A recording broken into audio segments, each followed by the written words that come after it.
So today we're going to evaluate this equation. And by doing that, first we need to factor the numerator and then the denominator.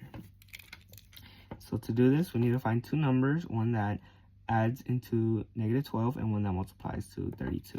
And so those two numbers are -4 and -8.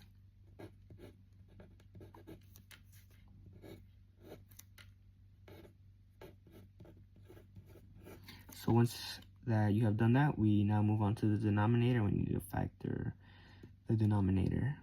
And by doing this, we need to find the greatest common factor, which is 2.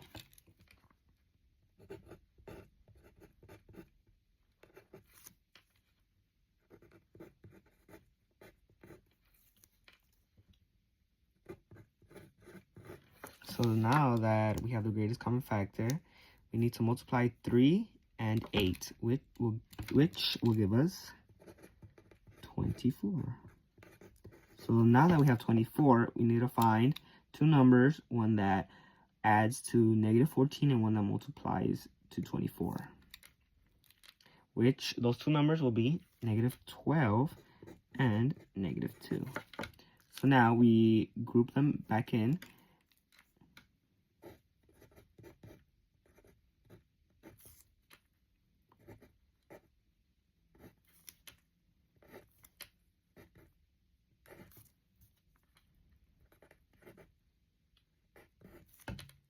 And so now that we have this. So now that we have these two, we have to find the greatest common factor for both of them, which for this one, the greatest common factor is 3x.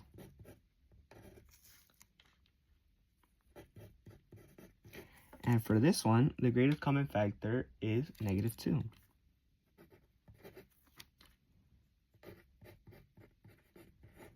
So now that we have them set up like this, we will bring them, or we first need to combine them, which will give us this and x minus 4. So now we bring this back in to the numerator.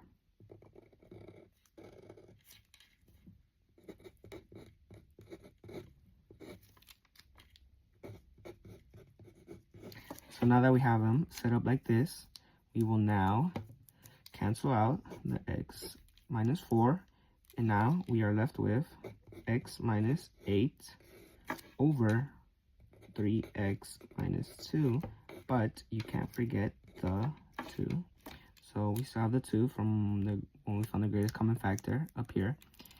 And so then now we need to bring down the x equals 4, and we have to plug it in.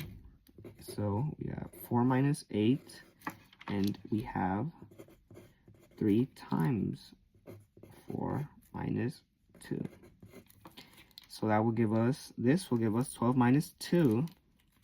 So now that we have 12 minus 2, we have that equals 10, but since we multiply it by 2, we now have -4 and 20. So now that we have -4 and 20, we could simplify this further, and we are left with -1/5. And that is our answer.